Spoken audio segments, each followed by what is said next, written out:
You are listening to The Overwhelmed Brain. Today's episode is brought to you by Casper. Head over to casper.com/brain and get $50 off your order when you use the promo code BRAIN. Go ahead, relax into a Casper mattress today. Oh my God, that sounds great. Are you annoyed by affirmations? Are you tired of that same old, rehashed personal growth advice that all seems to boil down to, think positively and all your problems will go away?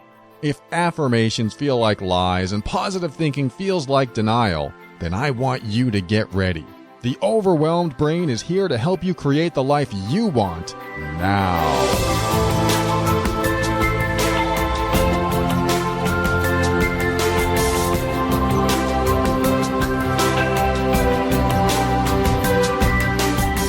Hello, this is Paul Coliani. I am the host of this show called The Overwhelmed Brain, and I am a personal empowerment coach, and I'm here to help you increase your emotional intelligence and also strengthen your self-worth and self-esteem and empower you so that you can make decisions that are right for you. Everything I talk about on this show is my personal opinion and is meant for informational and educational purposes only. Always consult your physician before making any changes to your medical treatment. Thanks for joining me. I'm going to get right into it. And as you know, this is an email-driven show. A lot of the content that I talk about comes from your emails. So here's the first email that I'm going to talk about. This person writes, I don't know if you ever read emails from your listeners or answer them, but I'll give it a try. Yes, I do. Although I do prioritize my coaching emails. So if you're in the coaching program through the TOB patron site, then you will definitely get your response quick. Anyway, she goes on to write, I have many issues, but I really need help on how to get along with my mother. I need some articles or literature that you can help me with. My mother bothers me inside more than ever, even though she lives over 100 miles away. She's always criticizing me. I've never been good enough for her. I have a big problem with self-worth, although I seem to be really strong. And I'm also afraid that I will be the same mother to my daughter as my mother is to me. The pain in me is so deep. I grew up without a father who left when I was 4 and who is still an alcoholic. We have no contact. Thank you for making the world a better place. And I'm going to call you Sonia. All right, Sonia, thank you for that. I don't know how many clients I've talked with that don't get along with one of their parents, but a good percentage of them have a problem with one of their parents or both of their parents. And, that makes sense. We have problems in our life today, and where do they stem? Typically from the people who took care of us, or if you could call it care. At least we're alive today, and we made it through it. But there are people in our life, those caretakers, or people who were of heavy influence in our life, that either helped us be more functional in the world or less functional in the world, and what I call dysfunctional. So where you are, you might have some dysfunction in you, or I'm going to guess from your letter that you do have some dysfunction in you, meaning you're less capable of being more functional in certain areas of your life because of your mother, because of your upbringing. Now you have the opportunity to change that as an adult. You're out of the house and you are on your own and you can make your own decisions.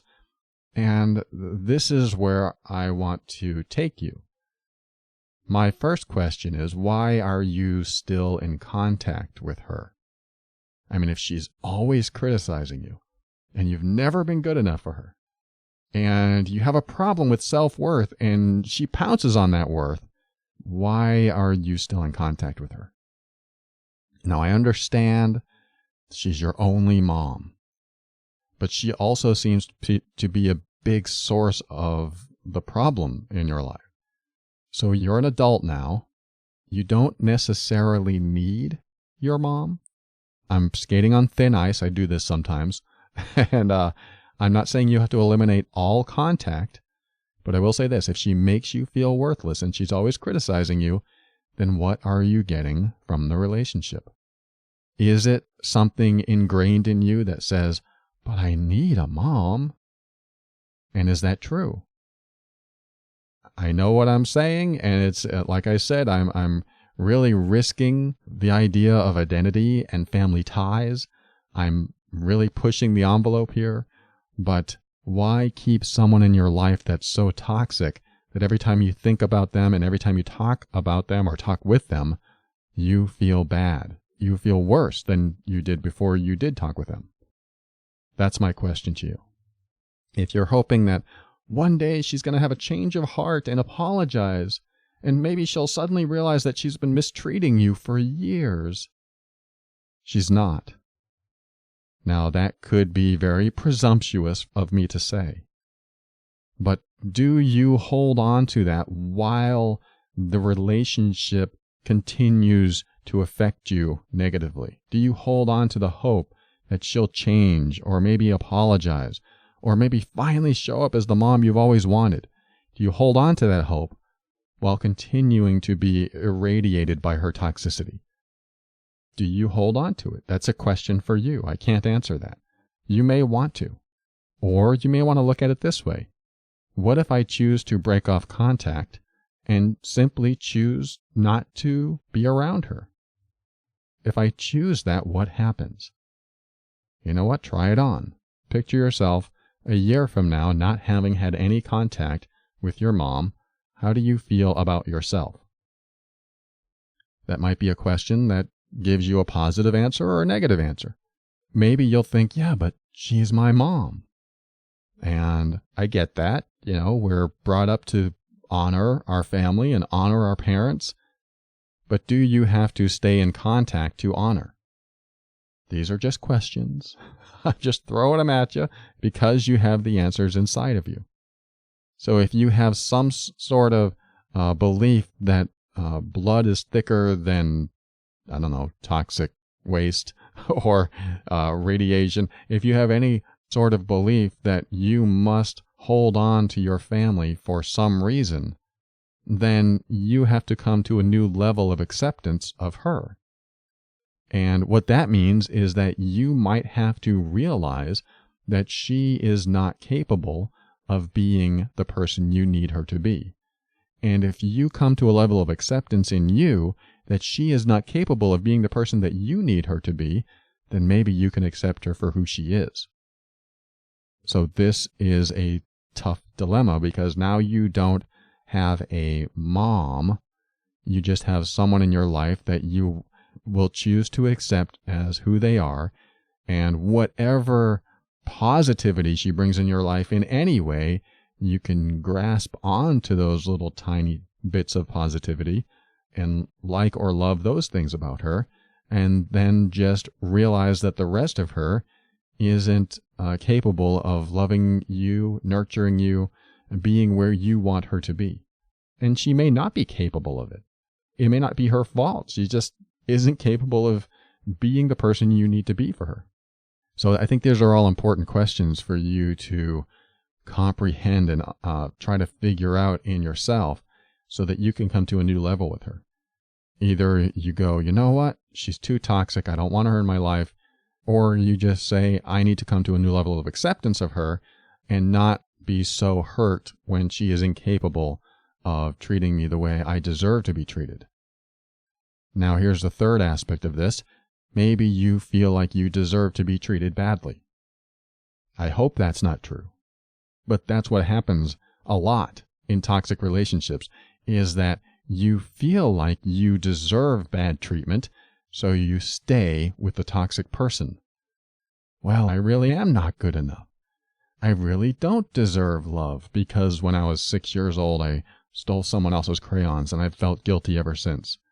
These little things that these little perceptions about the world and these little belief systems that we created when we were so young, we take them into our adult world and we apply them to adult situations and adult relationships, and they don't apply. They just aren't applicable.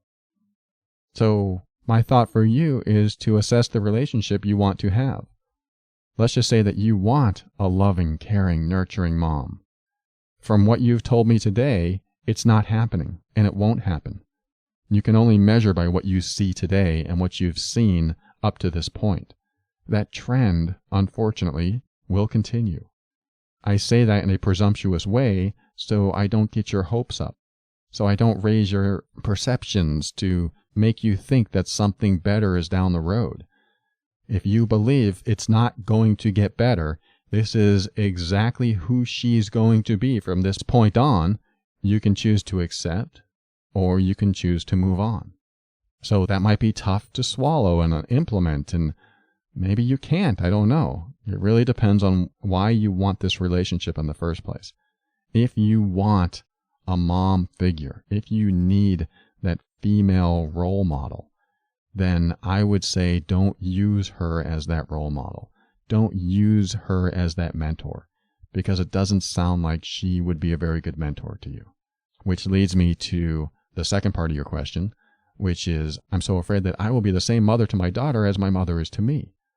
I totally get that. And here's the thing. You will never be the same mother to your daughter if you take your mom out of the equation. Here's what I mean. As long as you are influenced by your mom, you will trickle that influence onto your child. So unless you're able to come to an acceptance or an understanding or go completely out of contact with her, because whatever negativity you pick up from your mom, that negativity trickles onto your kid. And your child is going to learn what is acceptable behavior. So if she witnesses your mom treating you the way she does, then your child's going to go, oh, so that's acceptable. That's okay. And if in your interactions with your daughter, you feel any negativity because of your mom, you feel any low self-worth, you feel low self-esteem, you feel unloved, unnurtured, if you have all these needs that you're not getting from your mom because she keeps feeding it to you, then that will trickle down to your daughter. She'll pick it up. Kids are brilliant. They pick up stuff, which is why it's important for you to weed out the toxic people in your life or come to a new understanding with those toxic people so that they aren't toxic to you and your children. So your question is very valid. I don't want to be the same mother I am to my daughter. I don't think you will be at all. But I do think that there are elements of your relationship with your mom that will trickle in ways that you probably haven't considered. So that's why it's important, if your mom is a negative influence on you, then by proxy, she's a negative influence on your daughter. So this is why you need to eliminate the negative influence. And if that means going no contact with your mom, or just coming to a new level of understanding and acceptance of who she is and not letting it bother you anymore, then that would be very helpful. Now, how do you not let it bother you anymore? I've told this story before, but I'm going to tell it again because it's very appropriate. When I lived with my wife in California, we were in a fourplex or a duplex, and our immediate neighbor always heard these noises coming from our place. So she was an older lady. She would knock on our door and she'd go, "Could you please stop these noises? You got this low-sounding hum coming from over here, and it's kind of driving me crazy." And I'm like, "Oh my God, I'm so sorry." I'm thinking maybe there's a computer against the wall and the fan is humming, or maybe the refrigerator is vibrating on the floor and it's going over there. I thought, okay, maybe there's some validity to what she's saying. So my wife and I looked around and, we moved the computers away from the wall. We tried to listen and feel and looking for that low-level hum, and we couldn't find it, but we did the best we could. So our neighbor comes back a few days later, and she goes, "Oh, could you please stop that hum? It's, I can't sleep. It's driving me crazy." And we're like, "Wow, I don't know what you're talking about, but, come on in, see if you can find this hum with us." And she walked around with us and she goes, I can't hear it now, but I know it's here. Can you just do your best to eliminate it?" And we're like, okay. She leaves. We cleared out one of the rooms against her bedroom wall. We took everything away from the wall. We turned off all the electronic equipment in there and only used it when we needed it. I think it was where we kept our office or our computers, but most of the time it was off. A few days later, she shows up again. "Would you please? It's driving me crazy. Would you please stop that humming? I don't know what's going on, but you have to stop it." And now we're starting to get a little frustrated. "We don't know what you're talking about. We have moved everything. We've moved everything away from the walls. We cleared out that one room. We're doing our best, and we're not sure where this is coming from. Will you please come in again and see if you can hear it?" And I forget if she came in at that time or not, but again, we were unable to locate it. And I was like, let me come over your house. Let me find out if there's something going on over there that we can't hear over here.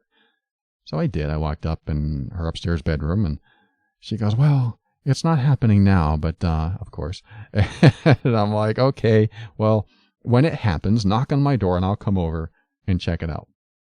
So a few days later, I don't remember when, she comes over, and again, I don't know what you're doing over here, but please, you have to stop it, please. And at that time, my wife answered. I don't think I was home. She told me this later. And my wife had it. She had reached her breaking point. And she goes, that's it. You have come over here every single time and said that the problem's in our place. You're hearing this hum, and we have turned our lives upside down to accommodate you, and we found nothing. This is not coming from us. I don't know what is happening with you, but that sound is not coming from our place. I'm sorry if you hear it, but it is not anything that we're doing. We've done everything we could. And I don't know if she slammed the door on her, but I do know that the lady was like, oh, I'm so sorry. And then she backed off. And then I think the next day she brought a flower over, or a plant, and said, I'm so sorry. I won't bother you again. And that was like, okay, that's nice. But I have a feeling she still hears the sound. But I talked to my wife later about it, and I was like, wait, you yelled at her? What happened? And she told me the story I just told you. And she goes, I was just getting sick of it. That we can do nothing else. We've tried everything. I think we even flipped the breaker and turned off all the power. It sounds like it might be electronic, so we turned off all the power. And we still could hear nothing, and it still didn't satisfy her. We just turned it off for a couple hours or something, just so we could hear ourselves if there was a difference. You might live in a sound for so long that you don't hear it. Well, we turned off all the power, and there was really no difference. So, but anyway, I talked to my wife, because my wife was still mad about it. She was still upset. And I was like, okay, why are you so upset? She goes, because we've tried everything. we can't do anything else. We're trying to please her, and there's nothing we can do. And she keeps coming over and blaming us for something that we're not doing. And I was like, yeah, but why are you so upset? I mean, you're still upset about it. It's not like you got upset and now you let it go, and she's letting it go too. And my wife stopped, and she's like, I don't know. She's an idiot. I forget what she said. And I was like, okay, what else? And, if you listen to my show, I'm kind of helping her express herself. What else are you angry about? What else are you upset about? What else about her are you upset about? And she shared that stuff with me. And so I was like, well, this is our neighbor. Is there any way we can get along with her? And she's like, I don't know. I just don't know. And I said the plant didn't help. And she goes, no. And I was like, okay, let me try to reframe this a little bit and see if it helps. I said, okay, what if our neighbor had a mental challenge? And, she's probably a senior citizen. Not there's anything wrong with that. But maybe as she's getting older, she is losing some of her faculties. Maybe she's not understanding. Maybe she's perceiving things differently. Maybe she does have a mental disability of some sort. I said, would that make you feel any different? And she thought about it, and she's like, yes, it would. And I was like, okay. So I said, well, maybe if you were to perceive her as someone with a mental disability, how would that make you feel different? And how would that allow you to treat her differently? I said something like that. And she goes, well, I would probably treat her, I guess I would treat her better. And I said, why? And she said, because I would know that she didn't necessarily have control of what's going on in her mind. I was like, okay, does that make you feel better? Thinking that she has this mental disability and that she's hearing these noises, and it's not necessarily reality, it's her imagined reality or whatever it is. She goes, yeah, actually, it makes me feel better if I treated her as if she had a mental disability. So I said, if she comes over and knocks again, it will be just the words of someone that hears things, that hallucinates sound. And would you still be upset by that? And she goes, well, it would bug me a little bit, but I certainly wouldn't be angry at that person. I was like, great. And that's my point. That's my point. And that's what she did do. She started treating her better, and we all got along. We never found the source of the hum. Fortunately, a few months later, we moved out. So whoever moved in had to deal with that. And we got along, though. It was great. And it really helped my wife reframe this person and treat her differently. And this is what we can do in our own lives.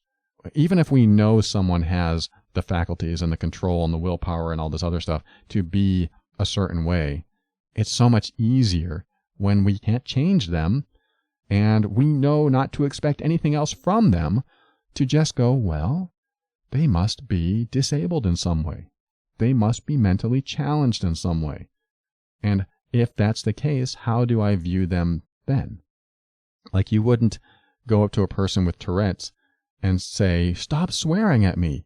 I mean, you might, but it would be pointless. Stop swearing at me. And, they might tick and swear, or they might call you a bad name.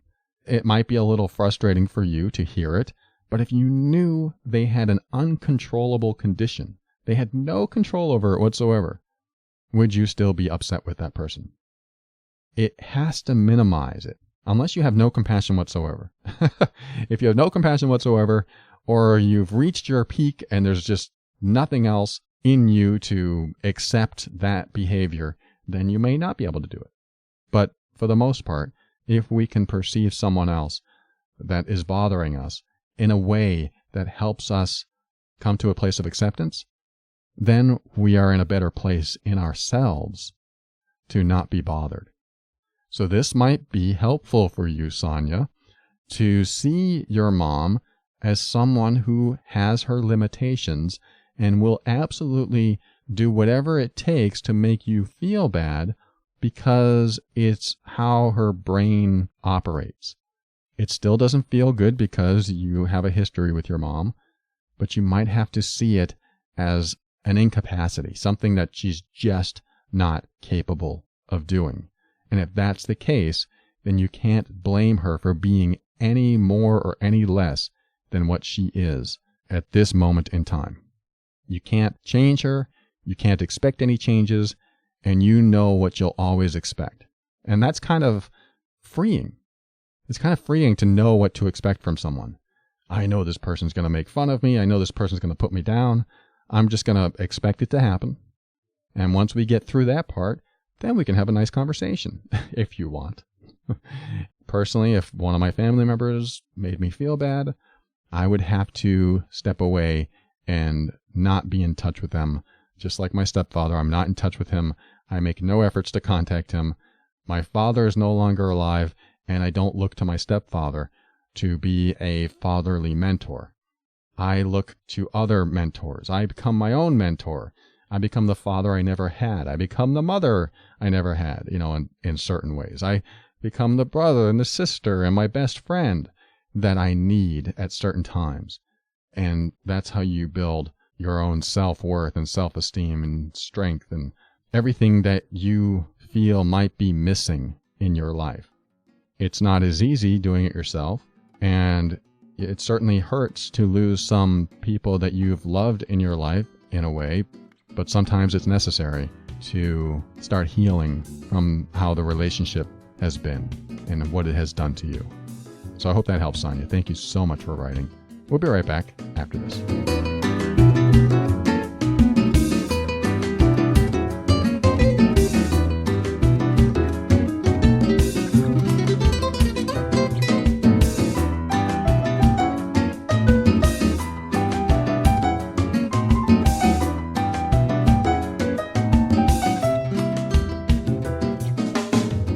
Well, last week I was telling you how we need a new mattress, and that I was going to look at Casper to provide a solution.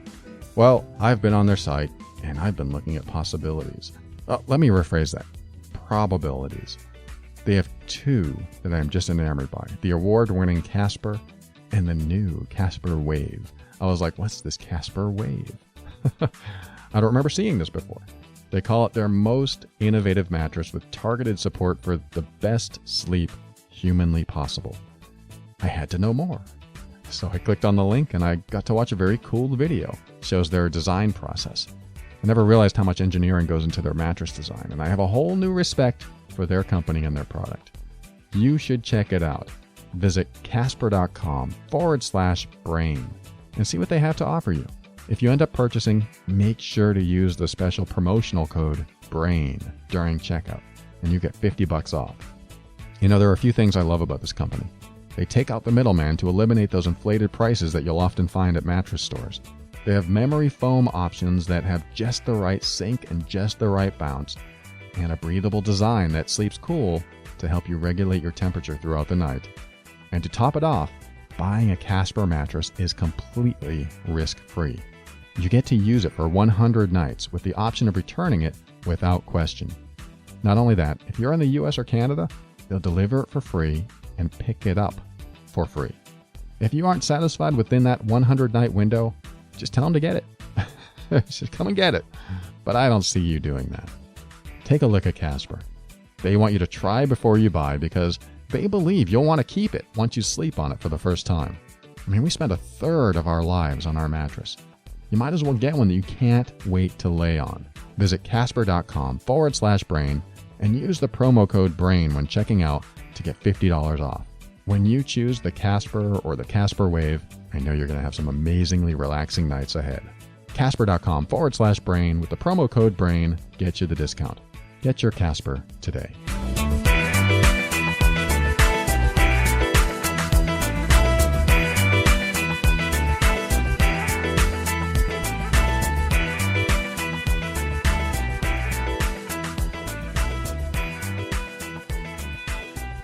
Welcome back. All right, this next email comes from Wendy. Wendy says, I would like to let you know how grateful I am for this podcast. I am a critical thinker and traditional self-help methods don't seem to resonate with me. I'm reaching out to you in hopes that you can provide me with some guidance through my current situation. Well, thank you, Wendy. I appreciate you. I'm glad you reached out. I started dating a college classmate whom I was skeptical about. I was hesitant to date someone in my class for fear that things wouldn't work out and I would thus be uncomfortable while trying to study. I expressed these hesitations to him, but he assured me that he had the best of intentions and that our relationship was something that he really wanted. I personally felt that he was a tad pushy, and subsequent conversations indicated that he was shallow. But I overlooked those things because I liked the idea of being in a relationship, and I wanted to give him a chance. Within months, our relationship had dramatically fallen apart, leaving me angry, confused, and hurt.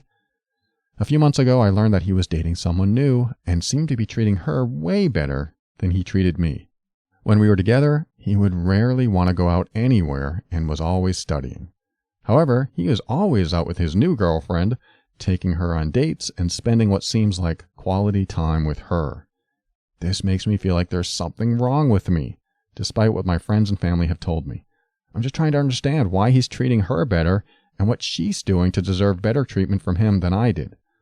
To make things worse, I'm constantly running into them together in places like the grocery store, a restaurant, or church. Because we have mutual friends, my friends may casually bring up their relationship, which further deepens the knife and hinders my healing.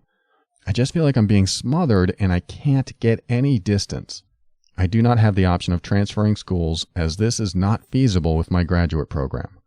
I guess my question is, what do I need to do to properly heal from this, given that I cannot physically distance myself from it without cutting off my friendships and otherwise severely limiting myself? Thank you so much. I look forward to your insight. Okay, Wendy, thank you so much for sharing that. And the love and loss game is a challenge. It's hard on the heart. I totally get it. So thank you for sharing that. That's a tough situation. So let me share with you at least two important points that I can think of. The first is you said he was pushy and shallow, but you like the idea of a relationship. So what you're saying is that you knew these things about him and still chose to be with him. What I call this is dishonoring yourself. You know, don't take too much offense to that, but when someone reveals who they are to you, or you figure that out, especially at the beginning, this is your opportunity to go, okay, do I want this type of person in my life? Do I want a pushy person? Do I want a shallow person? Because I guarantee you, if you allow what you want, like to be in a relationship, to override what's been revealed to you that you don't like, it will always fall apart. That's what they say. They say love blinds.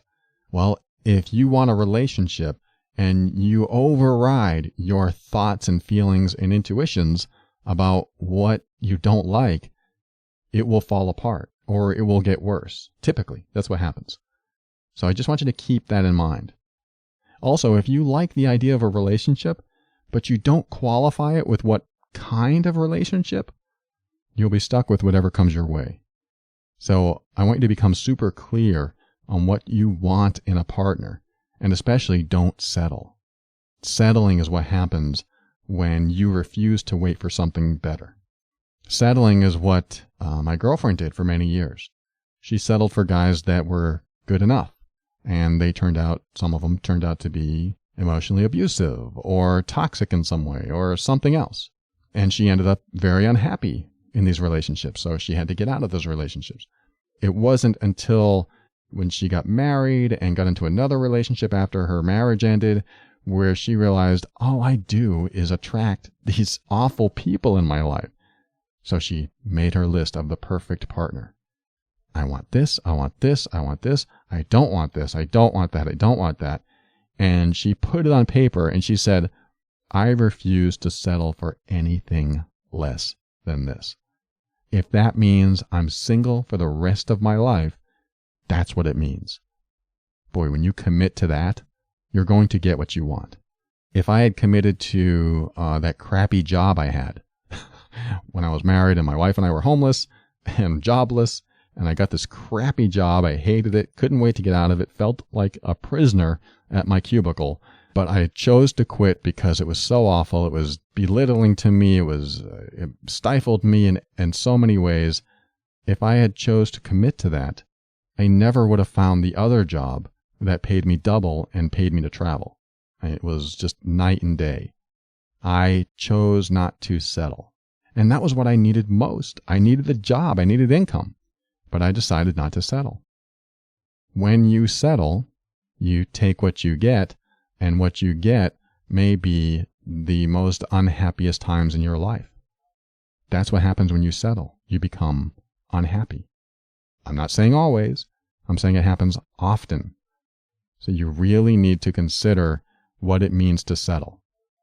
If you could have the happiest, most wonderful relationship in 10 years, would you be okay being single until that point? That might be a hell no. I don't know. But let's just say that you absolutely knew in 10 years you would meet the partner of your dreams and they would have absolutely everything you wanted and you had the most ultimate, abundant, happy life with that person. Knowing that's going to happen in 10 years, would you be single for 10 years until that happened? Now the thought comes up, well, can I date? Absolutely. But don't settle. That's my point. It doesn't mean it's going to happen in 10 years. It could happen next month. But when you settle for something less than you deserve, you usually become unhappy. You usually invite unhappiness into your life. So remember, settling is what you do when you refuse to wait for something better. And a relationship based on what you settle for usually doesn't last. Now, my second point is very important. If that wasn't important enough for you, this is it. It's along the same lines of the pushy and the shallow. You said he's now in a relationship with someone else. Now maybe, just maybe, he prefers the pushy and shallow type. And as a couple, they are more compatible than you two were. Just imagine that for a moment. Let's just say that he met someone pushy and shallow like him. And it turned him on. It was like, wow, this is so much different than Wendy. Wendy wasn't pushy and shallow at all. She was kind and nice and passive and compassionate. I don't want that. I want a pushy woman. I want someone who's shallow, who can look at my body and go, yes, that's what I want. I want that body and not the mind. Or whatever shallow means to you. Maybe he met someone that appreciates those qualities. Now that may hurt to hear, but I want you to consider this. I was with a woman for 13 years. When our relationship ended, She found a guy that spoke his mind, wasn't afraid to be himself.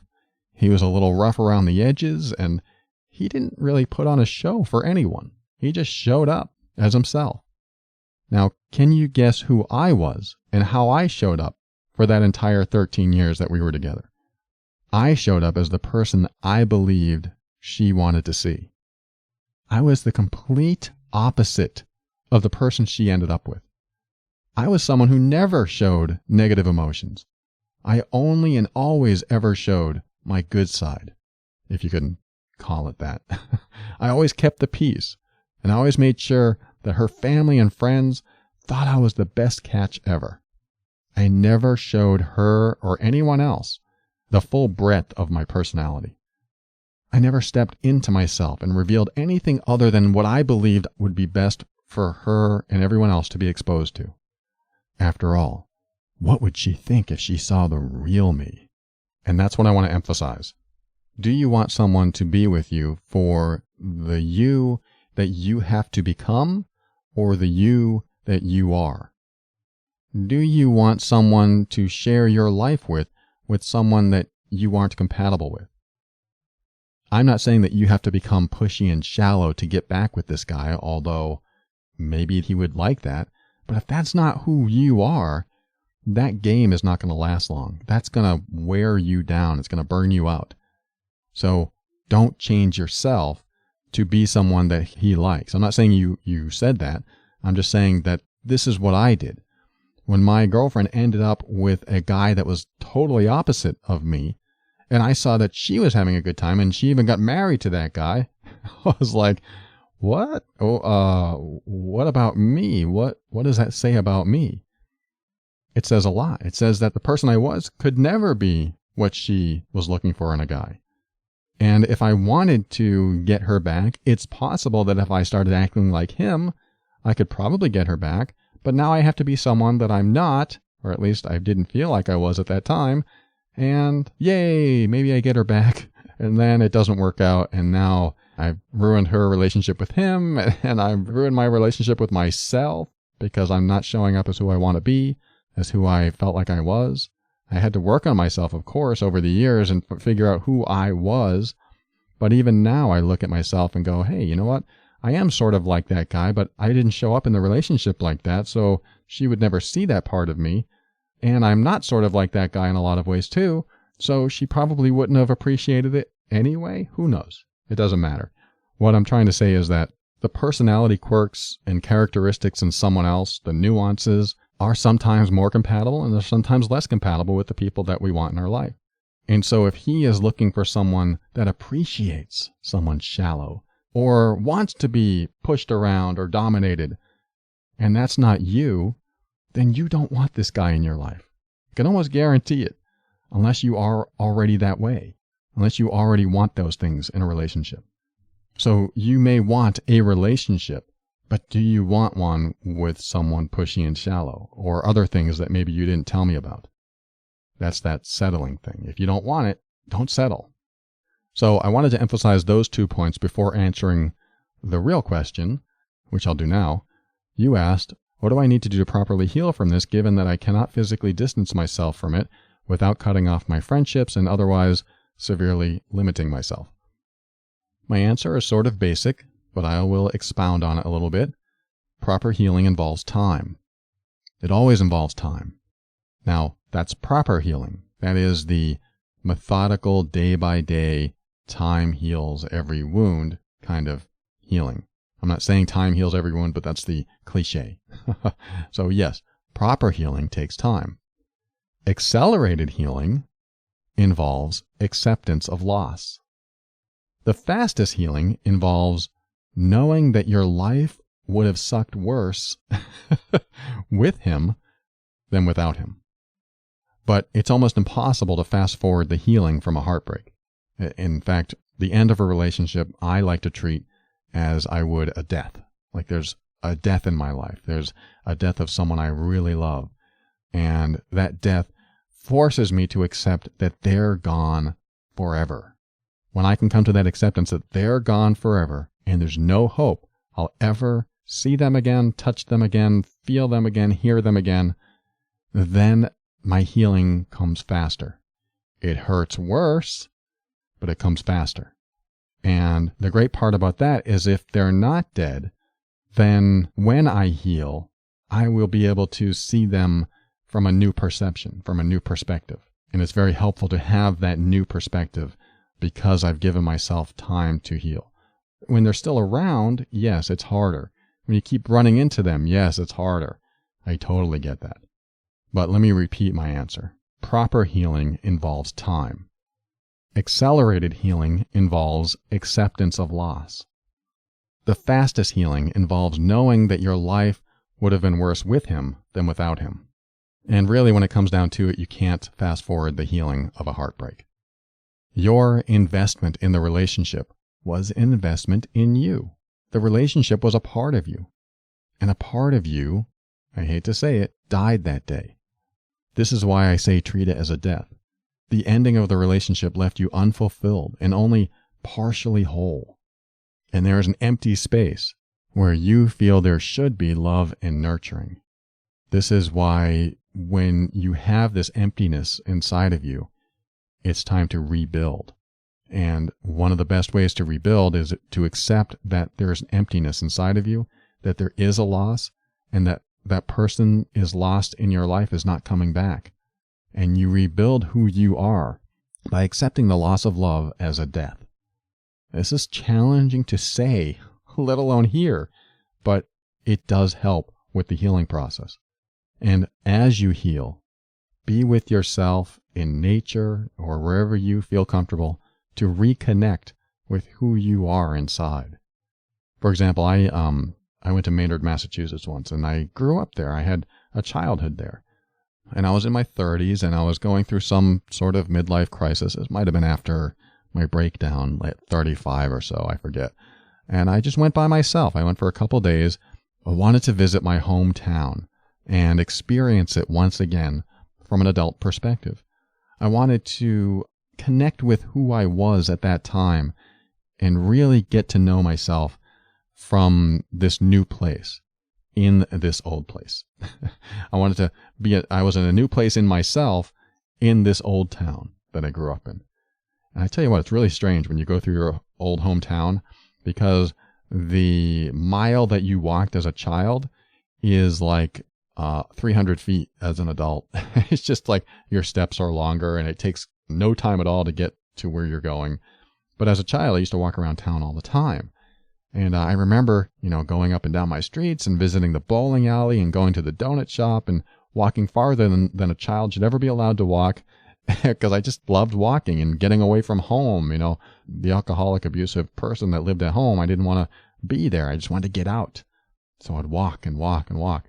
So I wanted to revisit this town and try to reconnect, I don't know what it was, fill in the gap in my life, fill in that empty space that I felt was missing. I thought maybe if I could reconnect with myself as this adult, that there would be some conduit across time between my child self and my adult self. So I took this little journey, and when I arrived, I found this awful hotel room. It was awful, but it was a place to sleep. And, I was able to park there, and I was able to put my stuff in there and then go off into town. And that's what I did. I walked through town like I did as a child. I got to see my old elementary school, which was all boarded up. It was kind of cool, actually, because it looked like a ghost town, or at least that school did. And I got to see where the old bowling alley was, which turned into an office building. And I even went down the street that I lived on when I was a very young child. And the next thing that happened was something that I don't know if I would call a spiritual awakening, an enlightening moment, an opportunity to heal within something that I've been holding on to. But as I was walking down the street that I grew up on, I ended up going to the house that I remembered living in, and there was a couple working outside. They were working on their garden or their hedges or something, and I saw them, and I went up to them, and I was like, hey, I said hi, and they said, oh, hi, how you doing? And they were so friendly, and I didn't know who they were. I don't know who moved into our house many years after, but I said, I used to live here, and I just wanted to walk down this road and see what it looks like, and connect with it again. I forget what I said. And they go, really? And I was like, yeah. And this is really cool to see that you're taking care of it. And he goes, why don't you come on inside? And I was like, really? And he goes, yeah, come on inside. And they stopped what they were doing, the man and woman, husband and wife, I guess. And they brought me inside. And I went through the kitchen I used to eat in. And I saw the living room that I used to watch TV in. And I saw that they'd removed a wall. And I saw how the house was painted. And it was all bright. And how much smaller it looked as an adult. And I just got this rush of, I don't know what you'd call it, emotion, energy. I was inside the house I grew up in. And it was a magical moment. And then I remembered, oh my God, this is the spot that my stepfather abused me. He held me down and he rubbed my dirty underwear in my face when I was 4 years old. And I was like thinking in my head, this is the spot he abused me, right here. And I realized, this is it. This is that conduit. This is that connection to my childhood that I needed to reconnect with. This is that missing piece in my heart. This is that emptiness I feel right here. And I have an opportunity to heal it right now. And I reached up and I could touch the ceiling. I'm 6'4". I can reach pretty high. That was a low ceiling anyway. But I was able to reach up just to connect with the house and really connect with that younger version of myself and complete the circuit, close the loop and be there and, come to terms with this and come to peace with it. And as they were talking to me, I just looked down at the floor where it happened and realized this is it. This is where I get to heal. Whatever happened inside of me, some shift, some enlightenment. I don't know what it was. I started talking with them again and I didn't tell them about the abuse or anything like that, but it was just an amazing moment in my life to be able to revisit the house from this adult perspective, knowing there was something missing in my life and having the opportunity to connect with that child inside of me, that inner child, in a way that I've never done before. And that couple just being so nice and inviting a perfect stranger in their house, making me feel welcome, as if they knew it was okay to let me in. I don't know if that's guidance. I don't know if that's God. I don't know what's going on there, but they invited me in without issue. And we talked for quite a few minutes and I left. And I got back in my car and I think I drove to some park or some woods in Marlborough or Sudbury, somewhere else that I visited in Massachusetts. And I walked through the woods and reconnected with myself in a way I had never done before. And I just started crying. It just came out of nowhere. I don't even know what I was crying about. But something happened to me that day. Something shifted. Something changed in me. And I was able to heal fully from what happened in my past. And after my 2 days in Maynard were done, I got back in my truck and drove back home. That was when I was living in Florida. And I learned that this is what you need to do when you are suffering from loss. It's not a matter of trying to reconnect with the other person. It's a matter of reconnecting with yourself. What is lost in you that you need to regain? What is empty in you that you need to rebuild, that you need to fill with something, with a part of you? That's what happens is when you're in a relationship, you feel like a part of you has been removed. So you need to reconnect with that you. I don't know if you need to go on a Mecca and visit your hometown. I don't know what kind of enlightenment or journey that you may need to take, but I really believe in reconnecting with yourself in nature in a way that no one else is around.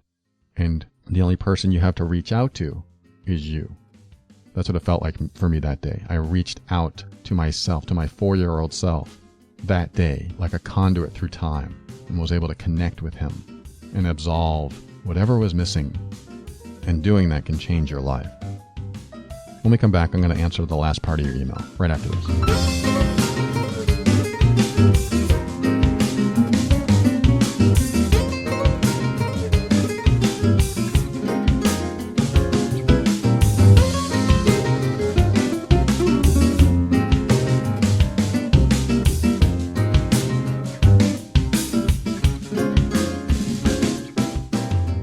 All right, welcome back. We're going to talk about the last part of your email, Wendy, that said you commented on him being out on dates with his new girlfriend and spending quality time together.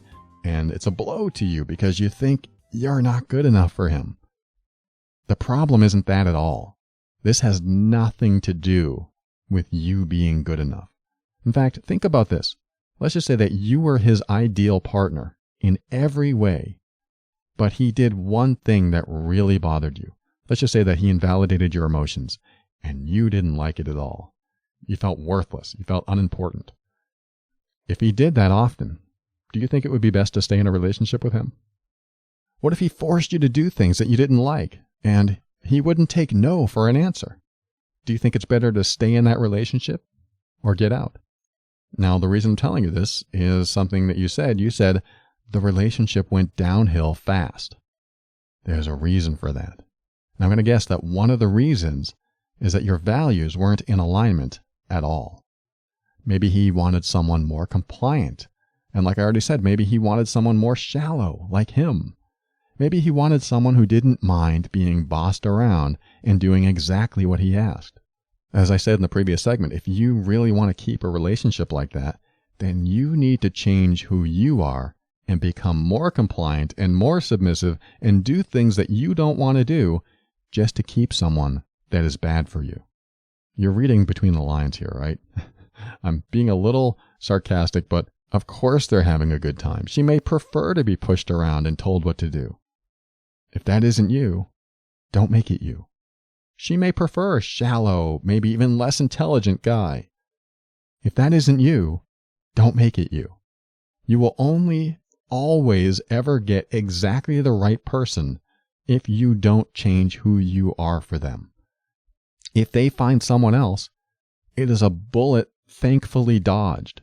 Because imagine if you were even more invested and they were too afraid to leave you because they didn't want to hurt you.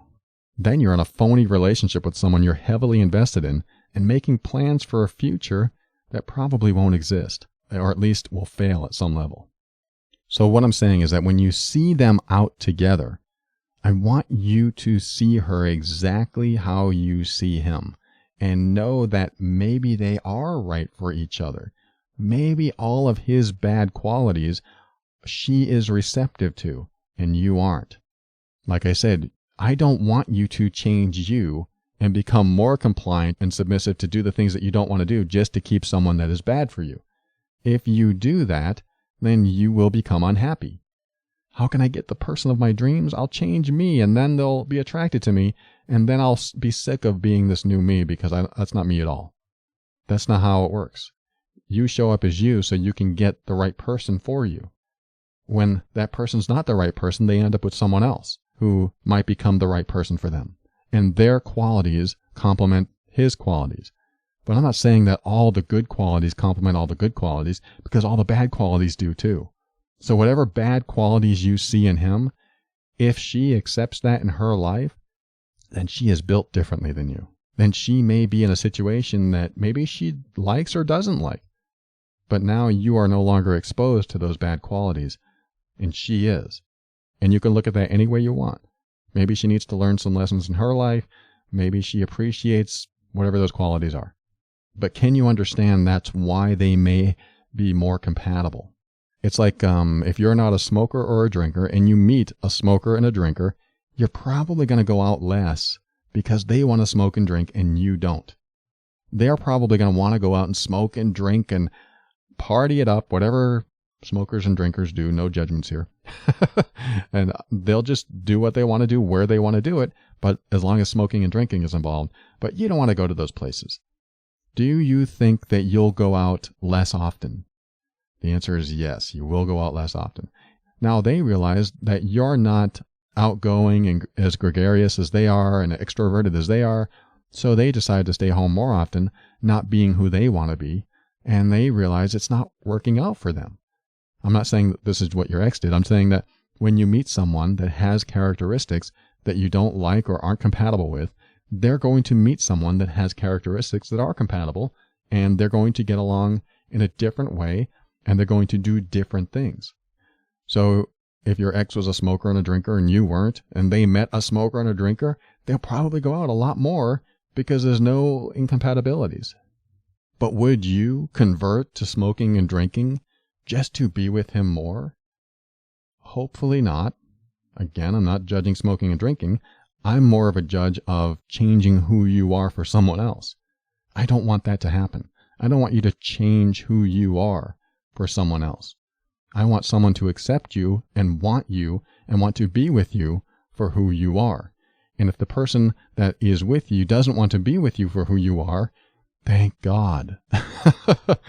Let them go. Let them find someone that does appreciate them for who they are and they appreciate the other person for who they are. Let them find the right person, because if they're not accepting you for all you are, for how you show up, then you're going to get the results that you already got. You're going to end up with something that's not good. So when you see them out and about, thank her for being compatible with him so that you didn't end up with someone that would make you unhappy. Thank her. Be thankful.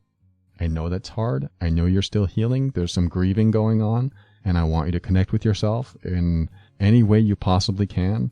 But just remember that each lost relationship is not actually a loss. It's just finding out who you are more and more. It's learning that you won't settle for less, because settling is disrespecting your worth. And I want you to step into that worth, and especially be there for yourself first. The hurt of loss is like losing love when you're a child. It hurts the same way.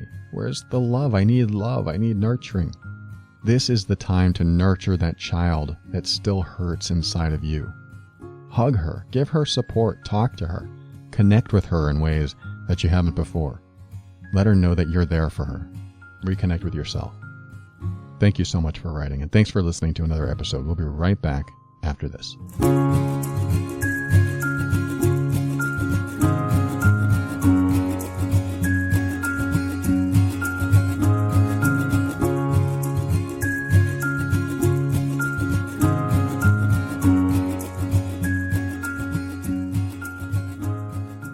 Thank you for listening to another episode of The Overwhelmed Brain. I'd like to thank iTunes reviewer LW900631 for their 5-star review on iTunes. That person says, "I love this podcast, especially a host who can laugh at himself.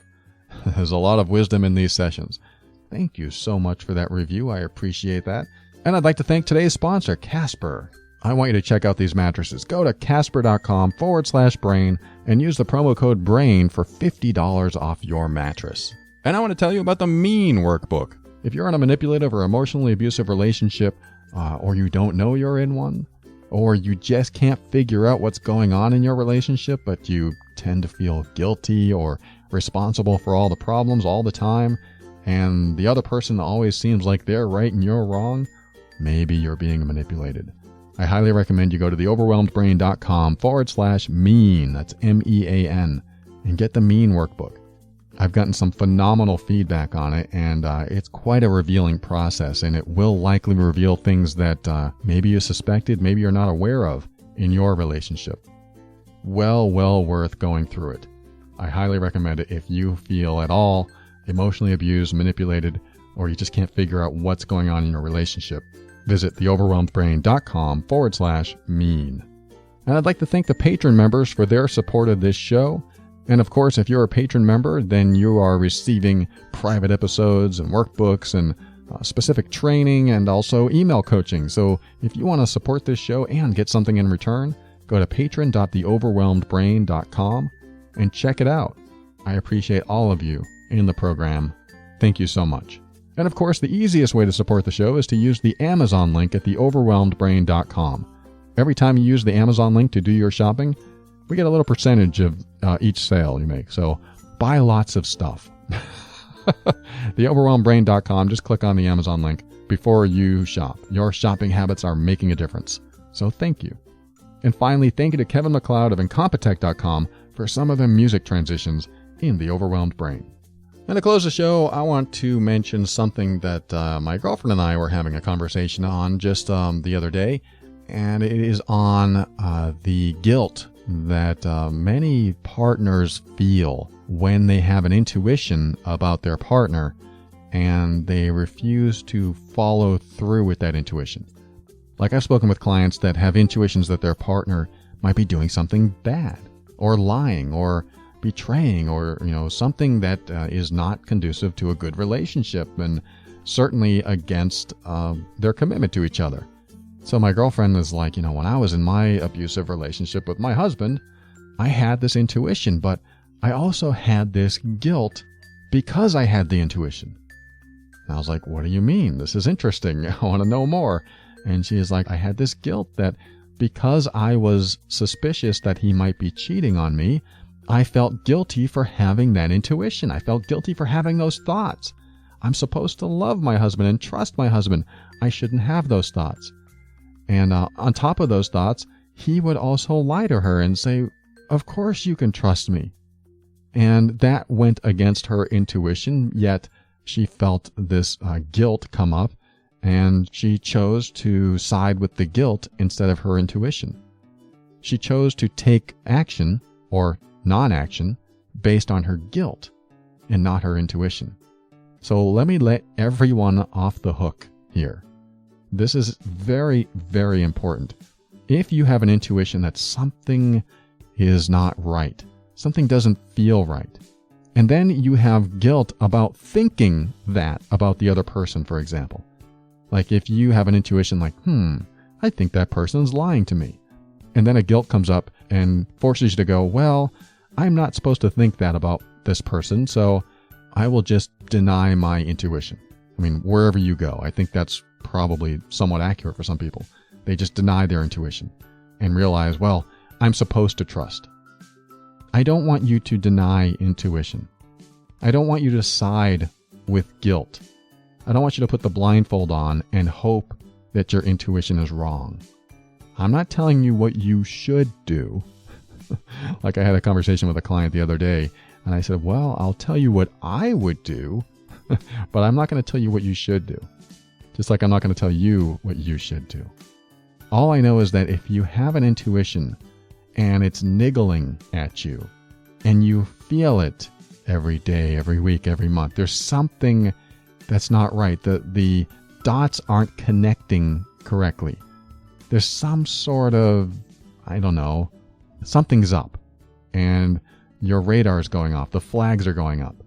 But then guilt kicks in, and you shouldn't feel that way, and they're a nice person, and they wouldn't lie, and if that comes up and overrides your intuition, I need you to step back and go, no, I need to trust my intuition. I need to justify if it's wrong or right. What does that mean? That means that whatever causes you to go in the direction of your intuition to justify if it's wrong or right might be the path you want to take. I'm not suggesting what to do. I'm saying that intuition plays a role in your life and it needs closure. It's like an open loop. There's something open in my life and I don't have closure to it. It's like that damn TV show I saw that went 7 seasons and then it stopped mid-season on the 7th season, and now I have no idea if the world ends, if those two people fell in love, or if she went back to her old boyfriend. I have no idea what happened. There's all these open loops in my mind. It's still there. I still want closure for that stupid TV show, which I loved. But I never saw the finale. There was no finale. It was never created. They just canceled it.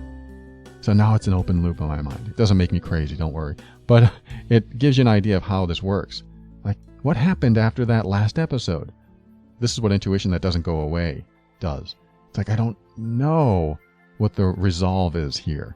I don't know what the solution is here. I don't know if it's true or not. So I'm either going to go into denial and hope that my intuition is wrong or right or whatever you're thinking about, or I'm going to follow it up and justify. Because this is what happens. As soon as you follow your intuition, you're either going to justify that it was right, and now you can do something about it, or that it was wrong, which will close the loop, which will stop the, I don't know if you want to call it suffering, but it'll stop the unfinished thought. you will feel more complete. You will feel more whole. And until that happens, you don't feel whole. You feel like there's just something not right. So my thought is to go with the intuition and do what you can to prove yourself right, or do what you can to prove yourself wrong. That way you can close the loop. I hate open loops. They stick in my mind and you can't get rid of them. And how do I get rid of them? I have to follow up on them. How can you get rid of them? Open your mind. Step into your power. Be firm in your decisions and actions so that you can create the life you want. Always take steps to grow and evolve. You are powerful beyond measure. And above all, and this is something I absolutely know to be true about you, you are amazing.